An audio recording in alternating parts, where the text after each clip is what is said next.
The Perfect World Saga, a wanmei fanfiction series written by Dean Yordanov with ChatGPT assistance and heavy human editings by the author. Narrated by ElevenLabs AI voice. Attack on the Timberfield village. The village of Famuchang sat quietly in the shadow of Thousandwood Ridge, its lantern-lit paths winding between wooden houses with curved, tiled rooftops. The scent of pine mingled with the wood smoke from evening fires as night wrapped its quiet cloak over the village. In this remote, peaceful hamlet north of Etherblade, the people of Famuchang led simple lives, their days marked by the rhythms of harvest, festivals, and family gatherings.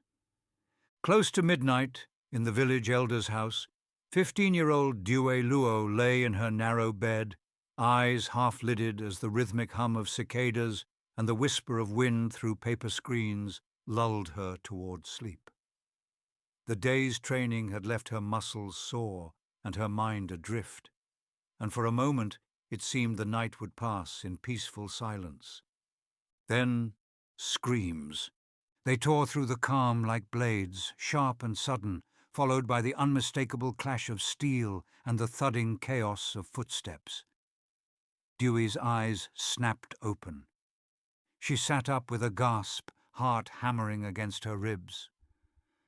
With trembling hands, she pushed herself to the window. The view she saw twisted her insides. Dark figures, monstrous and hunched, prowling through the village like shadows come to life. Homes were ablaze, illuminating villagers running, some falling as clawed shapes leapt upon them. The few who fought back, the village's makeshift militia, held out bravely, but they were no match for the supernatural terror consuming their home. The door burst open behind her, and her mother, Lianhua, rushed in, her face taut with terror. "Hurry, Due. Put on some shoes," she gasped, pulling her daughter from the window. "Something very wrong is happening. We have to leave, now."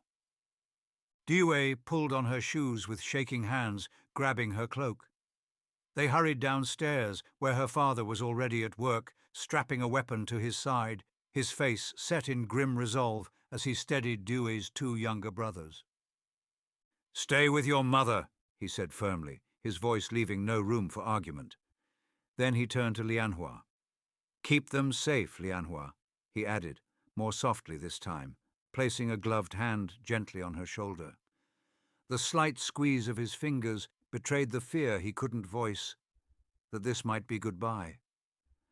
The last glimpse Due had of her father was him turning toward the door, pulling out his sword as shadows crept over the broken door. But there was no time for farewell. Her mother grabbed her hand, pulling her and the boys toward the back door. Due caught one last glimpse of him and his loyal guards as they took their stand, their silhouettes forming a final, resolute barrier between her family and the monsters surging forward. They slipped into the night, moving as fast as the children's small legs could carry them. The woods leading toward Etherblade stretched dark and deep ahead of them, the only refuge from the horrors of the village. But barely had they left Famuchang behind, when a low, rumbling growl echoed in the trees. Figures emerged from the shadows, a pack of wraiths, their twisted forms glistening in the moonlight. Lianhua halted, planting herself between the children and the monsters.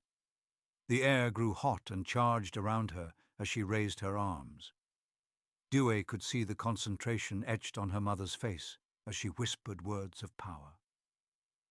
With a flick of her wrist, Lianhua raised a wall of earth, the ground heaving as chunks of soil rose to block the wraith's path. Then, with an elegant twist, she sent bolts of flame, fiery pyrograms, soaring through the night. Several wraiths shrieked as they burst into embers, their dark forms smouldering. Behind them, 3 larger wraiths slipped from the shadows, grotesque forms that had once been wolves, now swollen and warped by dark mutation. Their fur hung in ragged patches over bulging limbs, eyes glowing with unnatural hunger. They approached slowly, growling, knowing their prey cannot escape. Lianhua's heart pounded, but she steeled herself, drawing a deep breath and channeling every ounce of willpower into her spell. With graceful, deliberate movements, she traced an intricate pattern in the air, her hands sweeping outward in wide, circular gestures. A shimmering flame began to manifest between her spread hands, growing hotter and brighter, its shape twisting and coalescing into the form of a massive phoenix. The fiery bird blazed to life, its wings unfurling in a brilliant arc of flame, its orange light tearing the forest darkness. With a sharp thrust of her arms, she unleashed it upon the advancing wraiths. The phoenix hurtled forward, a searing storm of fire that crashed into her enemies, engulfing them in an explosion of light and heat. The wraiths shrieked and recoiled as the flames ravaged their shadowy forms, forcing them to stumble back under the fierce assault. The children, half terrified, half mesmerized, watched in awe. But Dewey's exhilaration turned to dread when she saw something darker moving behind her mother. An unnatural gathering of forest creatures, corrupted and twisted. Glowing eyes of rabbits, squirrels and serpents stared from the edge of the clearing, their bodies bloated and distorted by the wraith's vile magic. "Mother!" Dewey screamed, pointing. Lianhua turned, but it was too late. The corrupted creatures surged forward, a tidal wave of snarling, gnashing horror. They overpowered her, dragging her to the ground. Lianhua struggled, managing a strangled cry to her children. "Run! Run, and don't look back!" Dewey pulled her brothers by their hands, stumbling away as she heard her mother muttering one last incantation. A powerful heat flared behind them, and when Dewey dared to look, her mother was ablaze, her body surrounded by a whirling vortex of fire. The ground trembled as the ember storm erupted, a flash of searing heat incinerating the creatures around her. But the flames died as quickly as they'd come, leaving only silence. Tears streaming down her cheeks, Dewey clutched her brothers close as the realization sank in. Her mother, like her father, was gone. Out of the darkness, heavy footsteps approached. She squinted, shielding her brothers, but a calming voice called to her. "Hold on, child. You're safe now." A group of soldiers from Etherblade had found them. Wrapped in blankets, they led the shaken children away from the twisted woods into the safety of Etherblade's towering stone walls. For the next few days, they huddled with other survivors, sheltering in makeshift tents that lined the city outskirts, their lives now marked by the horror of that night. Then one morning, two figures arrived at the camp, a tall, battle-worn blademaster and a graceful, stern-faced wizard, both carrying the unmistakable aura of authority and skill. They spoke with the children in turn, offering them a place in the ranks forming to fight back against the wraiths.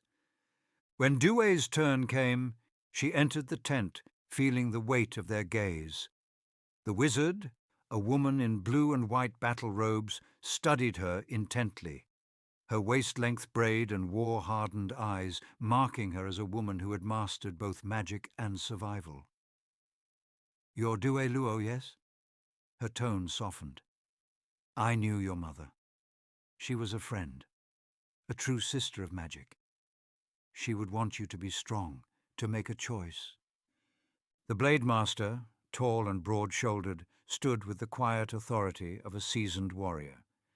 He had a bald head and hawkish features, his steel eyes scanning her, not with suspicion, but out of habit, shaped by a lifetime of tactical battles.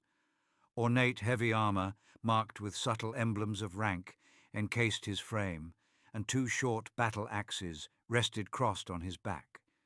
He nodded solemnly. "Vengeance is one path," he said, his voice deep and steady. "You can find the strength within yourself to fight, to crush your enemies with the power your parents carried in their hearts. My training could awaken the warrior's fire in you." The wizard placed a hand on Dewey's shoulder. Or, Dewey, you could take up your mother's legacy, wielding the elements to defend those who cannot defend themselves. There is magic in you, a magic I can help you cultivate to strike back against the darkness. Dewey looked from one to the other, the memories of her parents, her father's resolute courage, her mother's fierce magic, echoing in her mind. She closed her eyes, feeling a quiet resolve take shape within her. Rising from her chair, she met their gazes, her voice steady with the first spark of purpose.